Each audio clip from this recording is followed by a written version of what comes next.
Buenos días. Hoy en esta primera mesa redonda sobre violencia de género en redes sociales, internet y ciberacoso nos acompañan dos personas. Nos acompaña Miriam Guardiola, que es la presidenta de la asociación Equipo Safe Teens, y Paloma López Hernández, que es psicóloga especializada también de la asociación Equipo Safe Teen. La asociación Equipo Safe Teens es una asociación para la prevención de ciberdelitos en menores y para el uso seguro y responsable de las nuevas tecnologías. Miriam Guardiola es licenciada en Derecho por la Universidad de Murcia, máster en Abogacía Digital y Nuevas Tecnologías por la Universidad de Salamanca, presidenta, como decía, de la asociación Equipo Safe Teens, diputada número 9 de la Junta de Gobierno del Ilustre Colegio de Abogados de Murcia, miembro de la sección TIC de ICAMUR, miembro de la Comisión Permanente para Incidencias de Abogados con LexNet y Nuevas Tecnologías, miembro de ENATIC, redactora en la sección jurídica de QAH y colaboradora en diferentes publicaciones jurídicas. Además, Miriam Guardiola participa en diversos medios de comunicación y es colaboradora semanal en COPE, Radio Vega Alta y Cadena Azul. Asimismo, ha participado en diversas ponencias sobre el tema de la abogacía, las nuevas tecnologías y los ciberdelitos, y ha colaborado en diversos estudios de investigación sobre derecho comparado internacional sobre ciberdelitos y nuevas tecnologías. Asimismo, tiene el premio Nuevos Juristas por los nuevos retos del sector legal en España. Por su parte, Paloma López es licenciada en Psicología con intensificación en Clínica y Salud por la Universidad de Murcia, máster oficial en Terapias Psicológicas en Niños y Adolescentes por la Universidad Miguel Hernández y en la actualidad doctoranda en el Departamento de Personalidad, Evaluación y Tratamientos Psicológicos de la Universidad de Murcia. Su formación especializada está centrada sobre todo en métodos y tratamientos basados en la educación e inteligencia emocional y en ciberacoso y violencia de género digital. Desde 2010, Paloma ejerce como psicoterapeuta infanto-juvenil en una clínica privada, realizando tratamientos psicoterapéuticos a niños y adolescentes con trastornos emocionales, problemas de comportamiento, bajo rendimiento escolar asociado a dificultades del aprendizaje y víctimas de ciberacoso y de violencia de género digital. Desde 2016 dirige el Departamento de Atención Psicológica de la Asociación Equipo Safe Teens, donde desarrolla junto a su equipo programas de prevención e intervención en casos de ciberacoso y de violencia de género digital. Además, ha trabajado en el ámbito sociosanitario en una conocida fundación, ha sido coordinadora a nivel nacional de recursos en este sector y ha puesto en marcha programas de intervención en salud mental. En los últimos años, Paloma ha compaginado su labor profesional en escuelas infantiles ofreciendo un servicio de prevención, estimulación y optimización. Asimismo, Paloma es la creadora del método Feel Good Family, que tiene como objetivo dotar a las familias de recursos para educar con inteligencia emocional. Bueno, pues de todo, Miriam, Paloma, muchas gracias por acompañarnos hoy. Sabemos que la violencia de género ha traspasado la frontera de lo meramente presencial. Las nuevas tecnologías lo han transformado todo. Y con ello también ha transformado la manera en la que se producen estos casos de violencia de género. Vosotras, desde vuestra asociación, ¿cómo trabajáis estos casos? Desde la asociación Safe Teens lo que hacemos es concienciar, educar, prevenir de los riesgos y de los ciberdelitos, especialmente en menores, aunque también en el resto del colectivo, especialmente en niños, niñas desprotegidas, y educar en un uso seguro y responsable de nuevas tecnologías. Desde hace más de 3 años, el equipo Safe Teens, un equipo de psicólogas, abogadas, mediadoras, lo que trata es de educar, concienciar en centros educativos, culturales, institucionales, este nuevo problema, el caso de acoso o ciberdelitos que se producen a través de Internet, especialmente entre el colectivo más sensible, que son los menores, los nativos digitales que han nacido y han crecido con las nuevas tecnologías. ¿Por qué creció Safe Teens? ¿Por qué nació Safe Teens? Pues ante casos de acoso, especialmente a niñas. estábamos encontrándonos con jóvenes, especialmente parejas muy jovencitas que ya sufrían lo que nosotros creemos que es la semilla de la violencia de género en adultos, lo que creemos que es el origen de la violencia de género y que se perpetúa y que se desarrolla de manera perversa entre los adultos. Es lo que conocemos desde hace unos años. Nosotros introdujimos el término aquí en España de teen violence o violencia entre parejas muy jovencitas que se controla a través de Internet, de las redes sociales, del móvil. Especialmente preocupante para nosotros, puesto que la generación que debería ser la más liberal es la más controladora a través de Internet. Esa sobreexposición en redes sociales, esa omnipresencia de las nuevas tecnologías hace que cada vez más se controle a través de Internet. Esto es especialmente preocupante en menores. Además, nosotros notamos entre los menores cuando hablamos con ellos que ellos se sienten muy valientes a través de la pantalla porque les, protege el aparente anonimato que no están de redes sociales, esa aparente impunidad que tampoco están porque nosotros les informamos y les tratamos de inculcar que el menor a partir de los 14 años es responsable penal, incluso en los casos de violencia de género, que ellos tomen conciencia de que a pesar de ser menores pues pueden estar cometiendo casos de violencia de género a través de Internet, a través de redes sociales. Desde la Asociación Equipo 16, desde 2016, dirijo el Departamento de Atención Psicológica, que está formado por un equipo de profesionales especializados en la materia, donde seguimos 3 líneas de actuación. La primera sería la evaluación de casos de ciberacoso y de violencia de género digital. Por otro lado, ponemos en marcha programas de prevención en ciberacoso y violencia de género digital. Y por último, desarrollamos programas de intervención psicoterapéutica en víctimas de ciberacoso y de violencia de género digital. Todo ello lo realizamos a través de un método, o la base, podríamos decir, está relacionada con el método Feel Good Family, que es un método que hemos creado recientemente y que hemos medido su evidencia científica en la parte preventiva.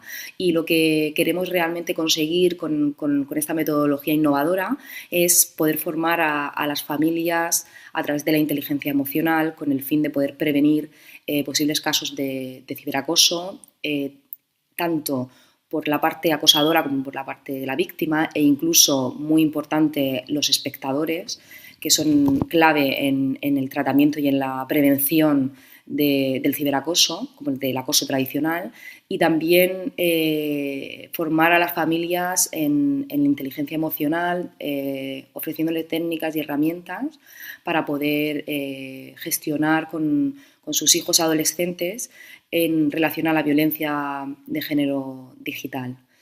Creemos que es la base de toda educación, poder formar una sociedad que tenga o que sea inteligentemente emocional y que pueda identificar, regular, empatizar sus diferentes emociones para poder llegar a tener conductas prosociales, que es lo que al fin y al cabo buscamos como sociedad. Pues tal y como decíamos antes, las nuevas tecnologías lo han revolucionado todo. Hablábamos de que las tecnologías ya no son el futuro, sino el presente. ¿Cómo ha transformado esta tecnología la manera de ejercer violencia de género? Pues especialmente preocupante entre los menores, que son los grandes consumidores de redes sociales, el nuevo uso de las nuevas tecnologías, el abuso y en ocasiones los ciberdelitos, y saben ellos que están cometiendo un caso de ciberdelito o cibercrimen a través de nuevas tecnologías. Efectivamente, las nuevas tecnologías han cambiado nuestra sociedad y nuestra forma de entender el mundo y también el derecho y la abogacía. En este sentido, se han introducido nuevos delitos que hace 5 o 10 años no existían. Por ejemplo, nos estamos encontrando entre menores los casos de suplantación de identidad, que sorprendentemente no está regulado en nuestro Código Penal, no está regulado en España como tal.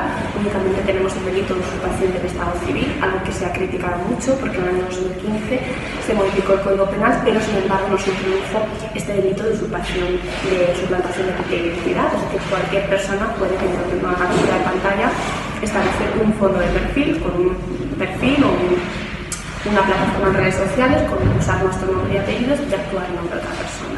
Eso es uno de los casos más preocupantes que estamos viendo, además de las injurias, delitos de Internet.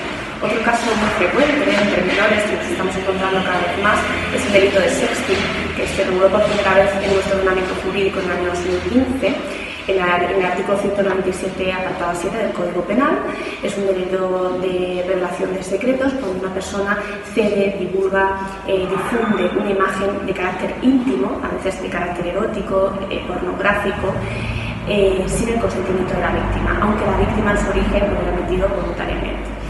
Yo suelo distinguir entre sexting, sexteo y sextorsión. El sexteo es un término que se utiliza muchísimo en Latinoamérica y que cada vez más los menores están utilizando, aunque también se da esta práctica entre adultos, el envío de imágenes de carácter íntimo. Eso sucede mucho entre menores por ese despertar que tiene ello sexual y en principio esta práctica no está penada, es decir, cualquier persona puede emitir una imagen de carácter íntima voluntariamente. Lo que está penado es la difusión, cesión o divulgación a través de internet, de las redes sociales o de compañeros sin el consentimiento de la víctima, aunque la menor, aunque la víctima en su origen lo hubiera emitido voluntariamente.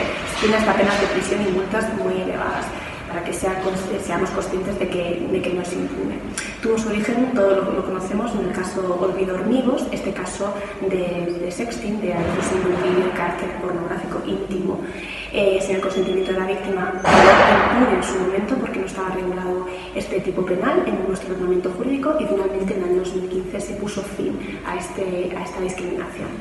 Otro delito derivado del sexting, de la imagen de carácter íntimo, de la difusión de imágenes de carácter íntimo, es el delito de sextorsión, es decir, la extorsión, el chantaje, la amenaza de difundir esa imagen o esa grabación o ese contenido íntimo si no se accede a las pretensiones del agresor, del acosador.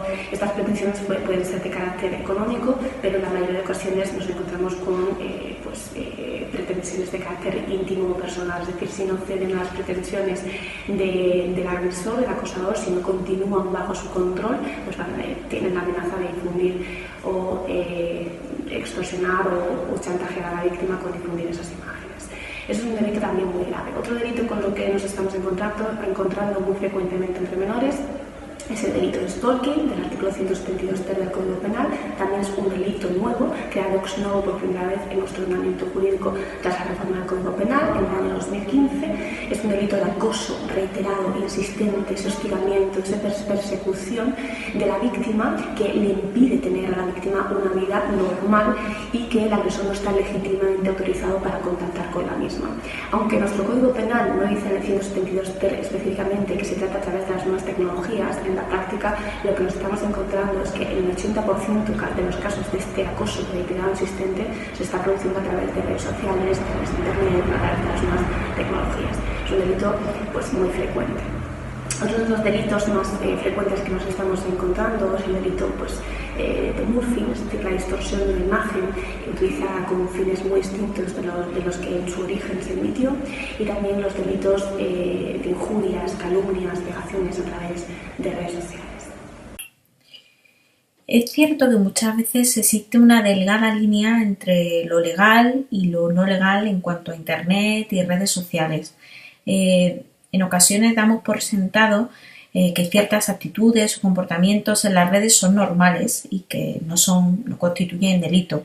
¿Cómo se detecta un caso de violencia de género digital? Efectivamente, como muy bien señala la pregunta, muchas veces tendemos a normalizar comportamientos que no son normales. Muchas veces hacemos campaña de que una niña o una pareja joven, cuando se despierta por las mañanas a las 7 de la mañana y le exigen que le enseñen la ropa que lleva puesta, el maquillaje que se va a poner para el instituto, y que su pareja la está controlando o le está,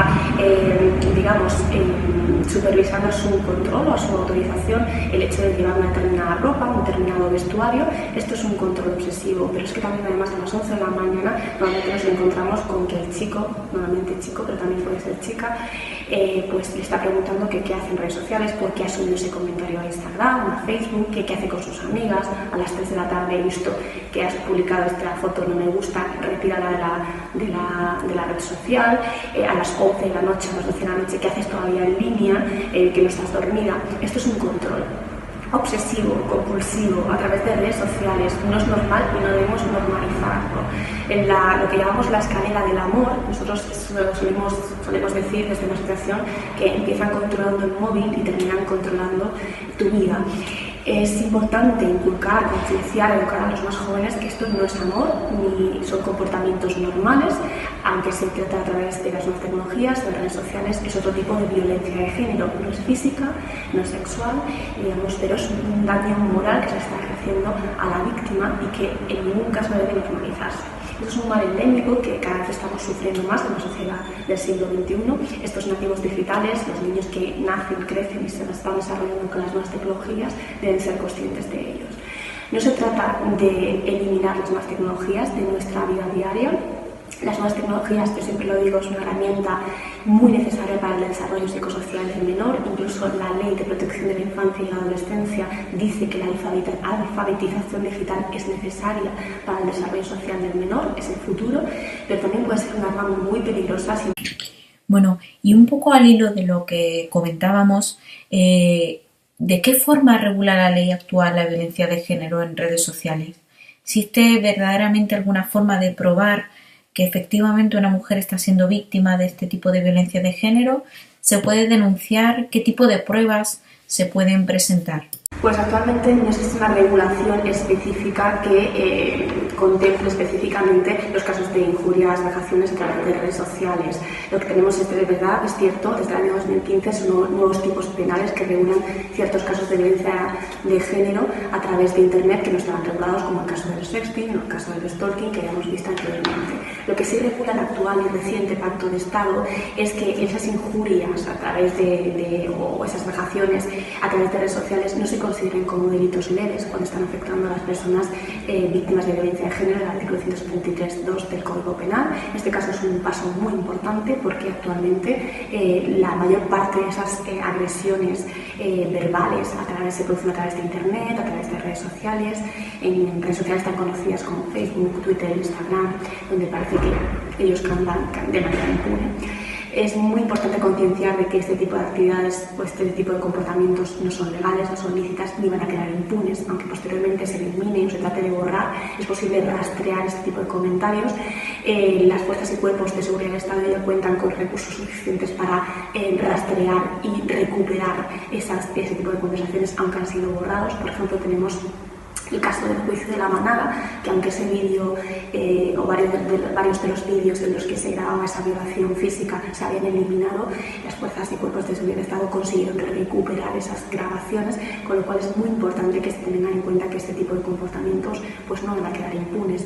Además, también es verdad que desde el año 2015 se trata de proteger muchísimo más a la víctima de violencia de género, no solo considerando estas vejaciones o injurias leves que habían quedado despenalizadas, pues en el caso de que afecten a las personas del 173.2, a las víctimas de violencia de género, no van a quedar impunes, sino que se pueden penalizar a través de trabajos en beneficio de la comunidad, tareas socioeducativas, multas, etc. También es importante, y un paso hacia adelante desde el año 2015, comunicar que cualquier tipo de orden de alejamiento o prohibición de comunicación, que es muy importante, la prohibición de comunicación no solo a través de las vías normales, sino a través de Internet, redes sociales, WhatsApp, correos electrónicos, esa prohibición de comunicación de acercarse del agresor a la víctima, se comunicará a las fuerzas y cuerpos de seguridad del Estado. Esto es muy importante para asegurar que las medidas cautelares y las medidas de seguridad que se prestan a la víctima pues tengan una mayor fuerza y una mayor protección que dé seguridad y confianza a la víctima. Es decir, ese tipo de agresión que hace 5 o 10 años no se tenía hacia la víctima a través de redes sociales, a través de Internet, pues que ahora se tenga muy en cuenta y que se penalice.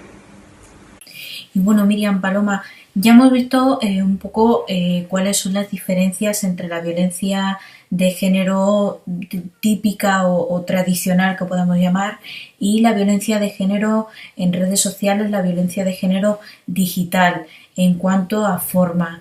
Pero la atención psicológica y el asesoramiento jurídico de una mujer víctima de violencia de género en redes sociales o víctima de ciberacoso es distinta a la del resto de mujeres víctimas de violencia machista. Bueno, pues desde la perspectiva psicológica no debe de existir una diferencia en sí como persona que ha sufrido un maltrato, ¿vale? Lo que sí que se tiene que plantear el psicoterapeuta son diferentes variables que tiene que tener en cuenta que no se dan en el maltrato tradicional, sino que en la parte digital son distintas. Hay 10 situaciones, que nosotros siempre hablamos de estas 10 situaciones en las charlas preventivas en institutos o en colegios o instituciones educativas, 10 situaciones que se suelen dar o que describen la violencia de género digital. Y voy a ir nombrando una a una, ¿vale? Para que se tenga en cuenta que hay una gran diferencia entre el maltrato psicológico, el maltrato de violencia de género tradicional, y por lo tanto el psicoterapeuta tiene que tener en cuenta. Una de ellas es acosar o controlar a tu pareja usando el móvil. Hay veces que incluso las adolescentes no creen que esto sea una parte de un maltrato, ellas no sé. Por lo tanto, de este aspecto ahora hablaremos en la siguiente pregunta. Interferir en relaciones de tu pareja en internet con otras personas.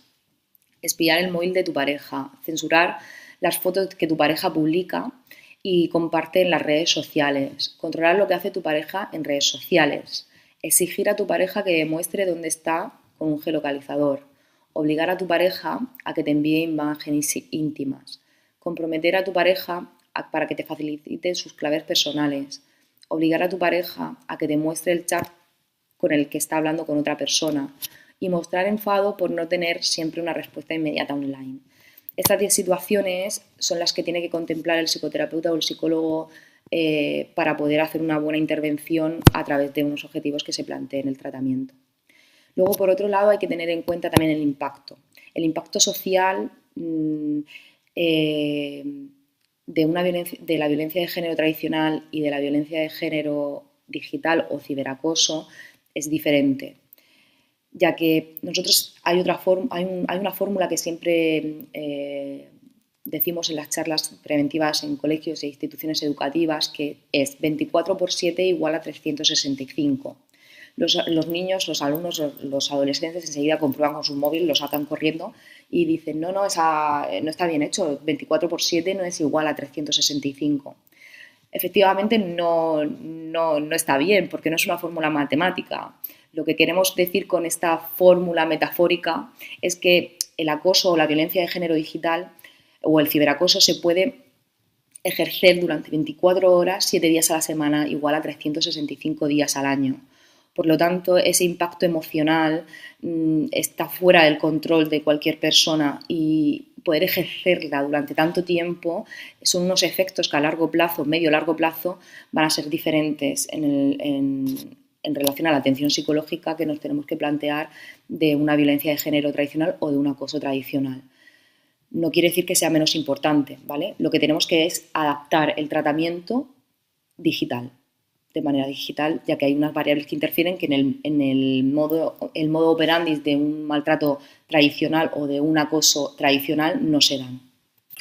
Paloma, ¿cómo afecta emocionalmente ser víctima de ciberacoso o de violencia de género digital? ¿Tiene alguna connotación distinta a la de ser víctima de violencia de género tradicional?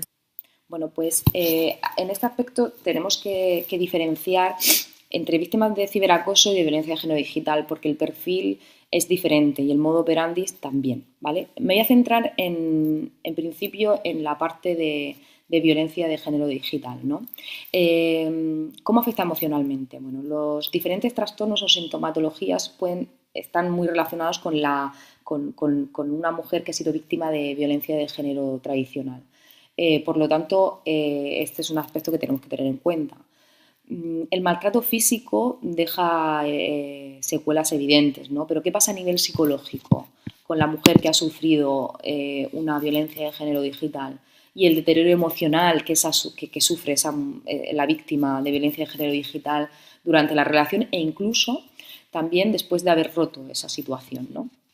Os he mandado una imagen que no sé si vais a poder proyectar, pero si no, pues os digo el título, que la podéis buscar en internet, que es el iceberg de la violencia de género, donde hay una parte visible, pero hay una parte invisible que tiene una importancia bastante, o sea, es más grande, ¿no? Es aquello que no se ve, pero que realmente es importante a tener en cuenta, sobre todo los psicólogos especializados en este ámbito, para poder establecer intervenciones, para poder seguir estudiando y haciendo investigación sobre este nuevo cambio de ejercer la violencia, ¿no? De tipo machista.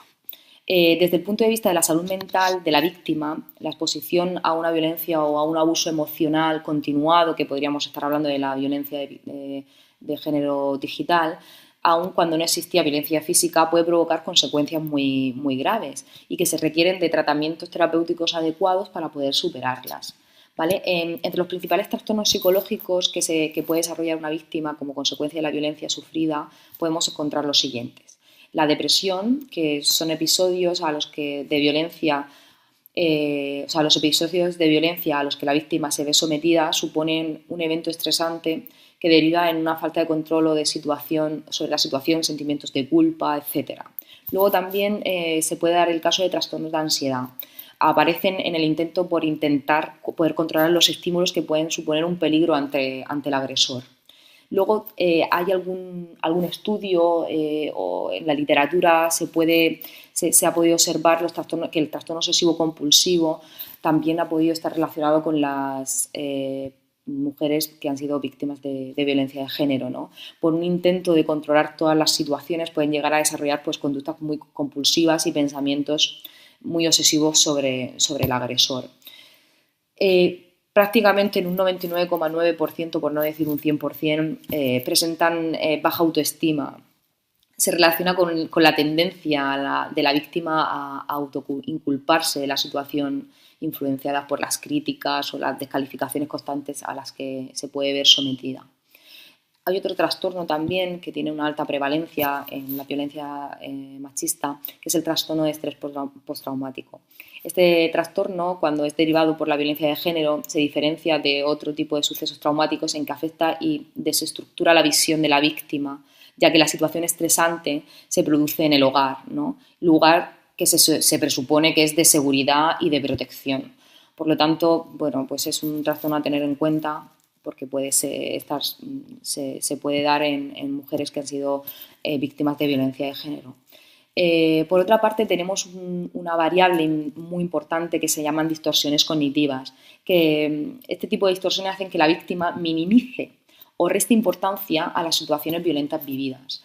En esta parte, la violencia de género digital, esta variable de distorsiones cognitivas es importante a tener en cuenta porque muchas veces las menores que tratamos en la asociación no son conscientes realmente de que si su pareja las está vigilando constantemente o quiere que les diga dónde están continuamente o se mete en su móvil sin su permiso a ver sus chats, sus redes sociales, no lo ven realmente como un maltrato, ¿no? Sino más bien incluso como amor, como una declaración de amor.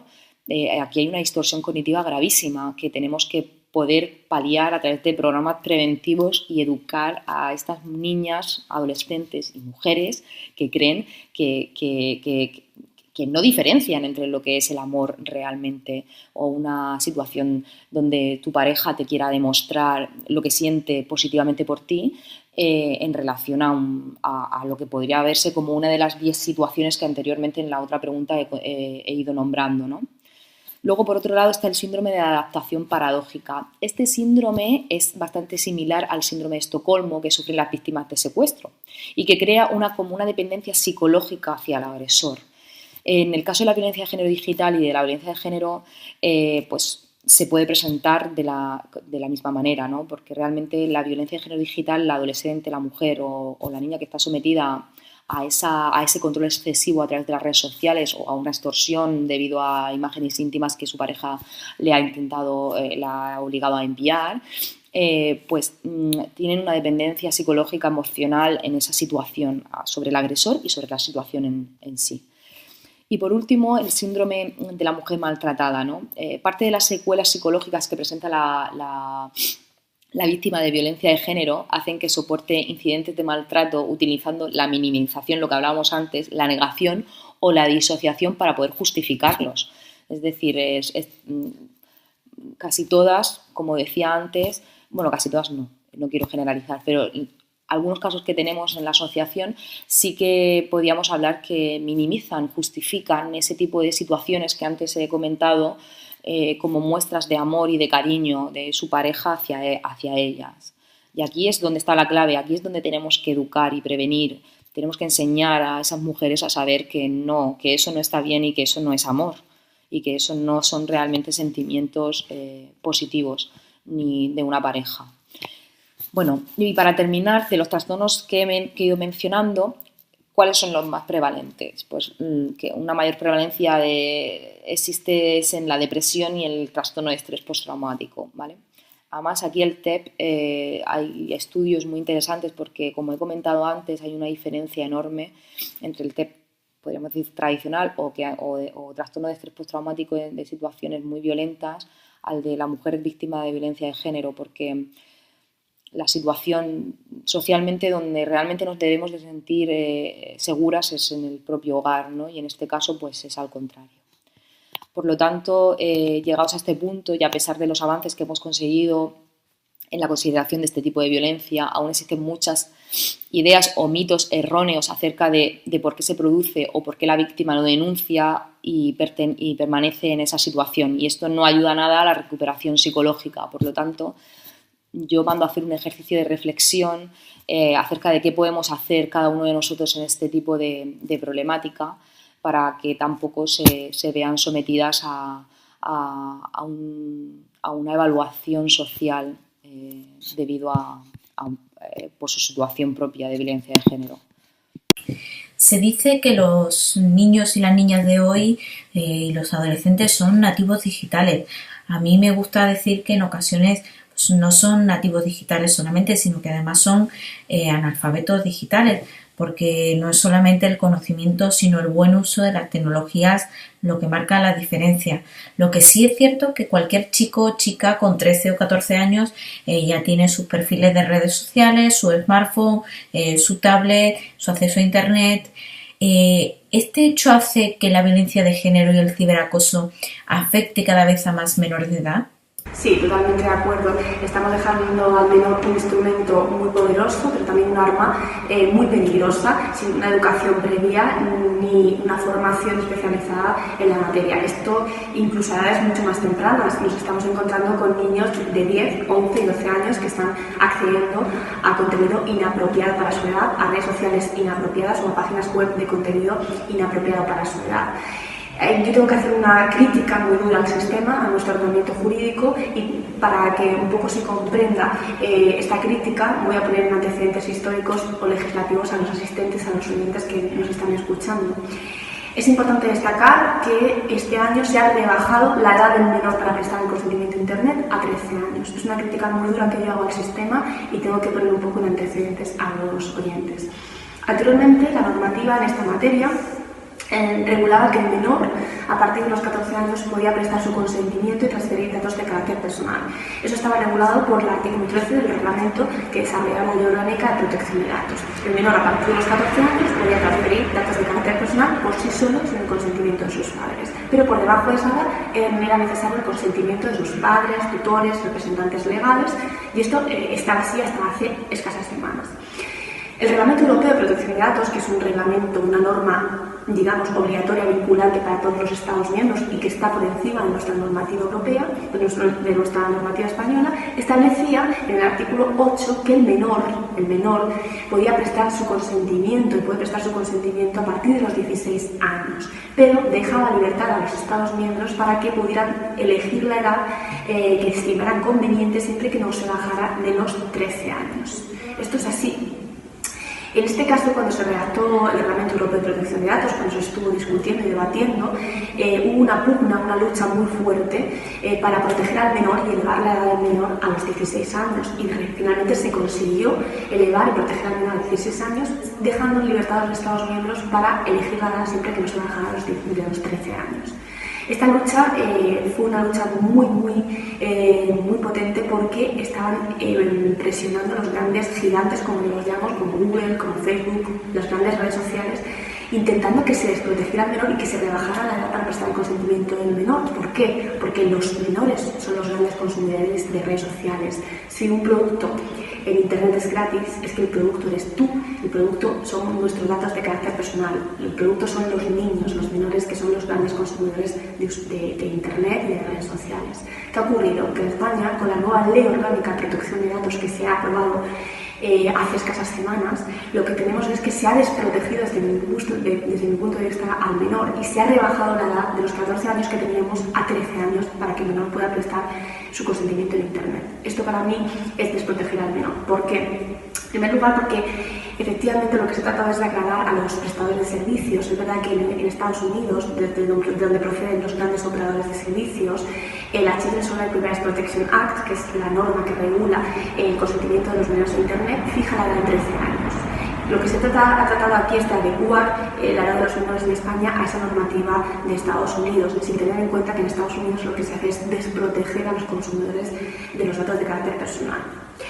También entiendo que es una desestabilización entre la normativa española y la ley orgánica de responsabilidad penal del menor, que entiende que el menor es responsable a partir de los 14 años, con lo cual estamos dejando a menores de 13 años prestar su consentimiento con todas las consecuencias que ello puede tener. En la práctica, lo que yo también critico muchísimo es que de nada nos sirve establecer una edad mínima del menor si en la práctica ningún prestador de servicio, ningún operador nos está estableciendo controles o filtros de seguridad que autentifiquen la edad del menor. Es decir, de nada nos sirve que el menor, que la ley diga que el menor tiene que tener 13 años si en la práctica no se están controlando para abrir cuentas en redes sociales la edad del menor. ¿Qué nos encontramos? Pues que en la práctica menores de 11, 10, 8, 9 años incluso están accediendo a redes sociales y a un contenido inapropiado para su edad sin ningún tipo de control, sin ningún tipo de filtro. ¿Se puede exigir responsabilidad a los prestadores de servicios cuando un hijo que es menor de 13 años ha entrado en una cuenta en redes sociales sin tener ningún tipo de control de edad y siendo menor de 13 años? ¿Es posible exigir responsabilidad? Pues en el reglamento europeo de protección de datos sí se establece que el prestador de servicio debe garantizar y debe asegurar esas garantías de privacidad y que sí que debe asegurar este procedimiento. También el reglamento que desarrolla la Ley Orgánica de Protección de Datos establecía que los prestadores de servicios eran los responsables de garantizar todo ese tipo de que el consentimiento sea prestado de manera fiable, auténtica, fidedigna, con lo cual en la práctica entiendo que los padres de un menor que haya entrado en redes sociales sin tener la edad establecida legalmente podrían pedir responsabilidad a los prestadores de servicios. Sí, rotundamente sí. Pero no afecta por el hecho de que sean nativos digitales, sino porque la situación social digital ha cambiado y por lo tanto se ven expuestos a unas situaciones que el adulto, que somos nosotros los que tenemos que controlar al menor y poder educar en un ámbito social, carecemos yo me encuentro, ¿no?, con muchas familias que no tienen ni idea de cómo funciona un Instagram o de lo que es. O que hace menos de 2 meses han puesto WhatsApp, o que no tienen Facebook porque no saben cómo funciona, o eso de Twitter lo ven por la tele. Padres que carecen, que son analfabetos digitalmente, ¿no? Por lo tanto, los menores están expuestos por este tipo de carencia familiar a poder realizar situaciones o conductas que puedan ejercer ser víctimas o acosadores en cualquier forma. Es decir, no tenía el mismo impacto cuando un acoso tradicional escolar se dibujaba en una puerta del baño fulanito es tonto, a que ese mismo comentario lo ponga alguien en tu propio muro de Facebook. El impacto social es mucho mayor porque llega al mundo entero, puede llegar al mundo entero. Y en la puerta del baño te hace muchísimo daño, por supuesto, tiene un efecto emocional importante y por supuesto no hay que desvaluar, ¿no? Pero lo van a ver las 4 o 5 personas que van a entrar esa mañana al baño. Luego tú te vas a tu casa con el acoso tradicional. En el acoso, en el ciberacoso o en la violencia de género digital, en este caso podemos incluso diferenciar, es la fórmula que decíamos antes, 24% igual a 365 días. Es decir, se puede ejercer durante todo cualquier momento y por lo tanto esta variable es también importante a tener en cuenta. Yo creo que aquí la clave está en que las familias puedan, los padres y los familiares en general, dejen de ser analfabetos digitalmente y se pongan las pilas y que como sociedad y como adultos podamos controlar este tipo de nuevas situaciones digitales para poder controlar y educar nosotros como progenitores y como adultos a nuestros propios hijos y a los niños y menores que puedan estar sometidos en este tipo de situación. Y bueno, ¿y qué consejo daríais vosotras para hacer un uso responsable de las redes sociales y de Internet y evitar dentro de lo posible ser víctima de ciberacoso o de violencia de género digital? ¿Qué pautas podríamos seguir o qué consejos daríais vosotras? Sí, en primer lugar, creemos desde nuestra asociación que es fundamental la educación, la concienciación, la sensibilización desde todos los sectores, no solo desde la familia, pero también desde los centros educativos, desde las instituciones, que toda la sociedad en su conjunto sea sensible en esta materia, que seamos conscientes de que la educación, la prevención puede salvar vidas. Es importante la educación, que creemos que es la base de todo. De hecho, el lema de nuestra asociación es una frase de Nelson Mandela que dice que la educación es el arma más poderosa para cambiar el mundo. Creemos también que la educación debe ser entre todos. Cuando dejemos a un menor, que cada vez lo hacemos más y a edades más tempranas, un dispositivo electrónico o telemático, cuando le compremos un smartphone, normalmente el regalo estrella de la comunión suele ser un smartphone, una tablet. Cuando le hacemos un dispositivo va acompañado de una charla motivada informándole de todos los riesgos, de las posibles consecuencias jurídicas, es decir, de los derechos pero también de las obligaciones. Informar al menor que a partir de los 14 años es responsable penal, según la Ley Orgánica de Protección de Responsabilidad Penal del Menor. Informarle también de que sus actos no tienen consecuencias jurídicas para los padres, que deberán pagar una indemnización por esa presunción que se habla de culpen vigilando o de educando de los padres. Es importante educar e informarlos. También estableciendo pautas de comportamiento, guías educativas, es decir, normas de conducta cuando se debe usar, que el uso de los ordenadores se realizará en lugares comunes, educar en una buena formación un uso responsable, cómo establecer contraseñas de Internet seguras, enseñar a los menores y estar con ellos durante todas las pautas para ajustar los índices y los perfiles de privacidad, ajustar bien las configuraciones, establecer contraseñas que sean seguras y cambiarlas periódicamente. También enseñar al menor pues, las normas de etiqueta, lo que se llama decir las buenas formas en Internet, siempre acompañándolos, informándolos.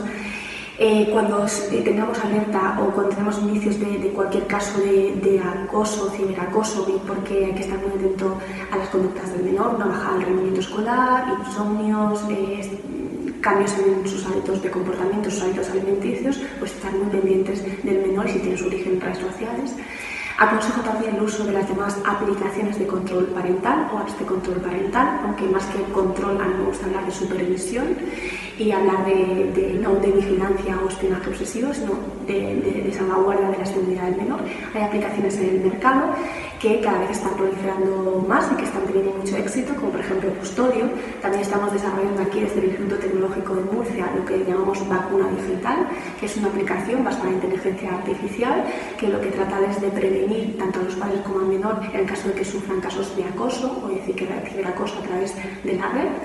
Y sobre todo pues utilizarlas de manera consecuente y con sentido común. ¿Por qué digo esto? Porque al menor también le ampara lo que se llama el derecho a la intimidad. Muchos padres me han preguntado si estas aplicaciones son legales. Hay algunas aplicaciones que son muy útiles porque permiten gestionar el tiempo que pasa el menor en la red, gestionar las páginas a las que accede o el contenido a las que accede, gestionar también los contactos o las imágenes que invito a recibir el menor, geolocalizar al menor, es decir, saber en cada momento dónde está. O hay aplicaciones que van más allá, como son las que monitorizan o tratan de monitorizar el historial del menor y las conversaciones que tiene el menor. En este caso hay que utilizarlas con muchísimo sentido común porque de lo contrario podríamos estar conculcando el derecho a la integridad del menor. En ese sentido tenemos jurisprudencia al respecto. Hay una sentencia de 10 de diciembre del año 2015 del Tribunal Supremo en el que mucha gente trató de interpretarla como que los padres podían acceder a las cuentas de sus hijos menores sin consentimiento de los menores.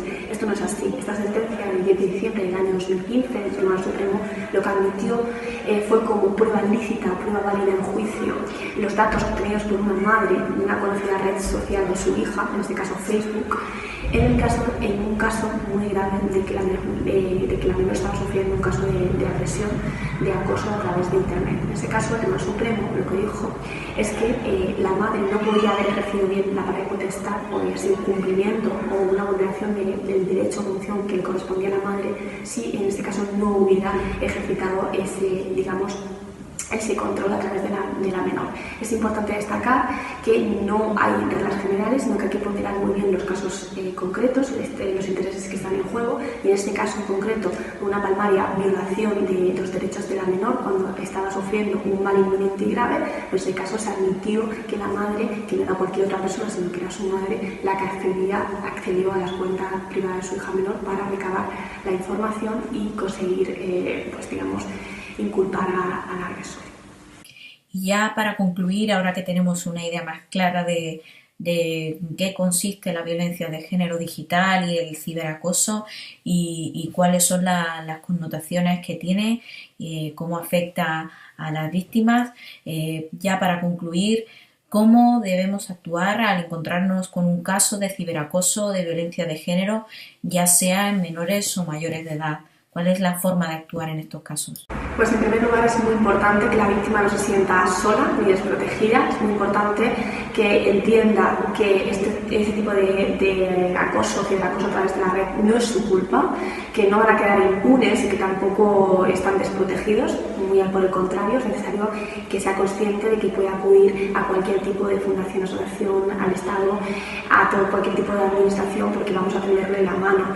Efectivamente, la víctima de violencia de género tiene a su disposición el 016, que es un teléfono que se deja a las víctimas de violencia de género, aunque sea en el mundo virtual, offline o online. Es importante que este teléfono deja rastras en la factura del teléfono, que está a su disposición las 24 horas, que es gratuito y que tiene a su disposición un equipo de profesionales que van a atenderlos. Muy importante que la víctima no se sienta desprotegida, que sepa que puede acudir a las fuerzas de cuerpos de seguridad del Estado para denunciar los hechos, que van efectivamente a investigar cualquier tipo de caso de acoso, ciberacoso a través de la red. También es muy importante acudir a profesionales especializados en la materia que puedan marcarle las pautas a efectos de las posibles acciones judiciales que puedan interponerse tanto en la vía penal como en la vía civil. Muy importante recabar todos los medios de prueba que se dispongan, no eliminar, no borrar los datos a través de Internet y saber que no están solos y que estamos aquí desde las instituciones, desde las asociaciones, toda la sociedad está implicada porque ese tipo de comportamientos ni pueden ni deben quedar impunes. Muchísimas gracias. Cualquier tipo de pregunta pueden formularla a través de Twitter, @miriamguar, y intentaremos dar respuesta a todo tipo de preguntas relacionadas con la materia. Muchísimas gracias. Bueno, Miriam, Paloma, muchísimas gracias ante todo por habernos acompañado en este webinario. Hoy, este webinario sobre violencia de género 3.0, organizado por la Noria, Centro de Innovación Social de la Diputación de Málaga, por la Delegación de Igualdad de la Diputación de Málaga y en colaboración con la asociación FemDevs y con el medio online al que represento, Womantech. El objetivo principal de esta mesa redonda era, sobre todo, poner el foco en esta nueva realidad que cada vez está más extendida, los casos de violencia de género en redes sociales, en Internet, los casos de ciberacoso. Estoy segura de que las personas que están hoy al otro lado de la pantalla han podido aprender mucho de vosotras. No obstante, aquí abajo encontraréis los enlaces a las redes sociales de estas profesionales y también a las redes sociales y la página web de la asociación Equipo Safe Teens, donde podréis encontrar más información y poneros en contacto con estas profesionales para resolver vuestras dudas, vuestras consultas y para que no os sintáis solas en caso de que estéis sufriendo casos de violencia de género en redes sociales, casos de ciberacoso. Existen profesionales que nos apoyan, es el caso de Miriam y Paloma desde su asociación Equipo Safe Teens. Y bueno, aquí lo dejamos en esta primera mesa redonda. Ahora haremos una pequeña pausa y continuaremos con una mesa redonda sobre violencia de género y ciberacoso en el sector de los videojuegos. Muchas gracias por acompañarnos hoy y hasta pronto.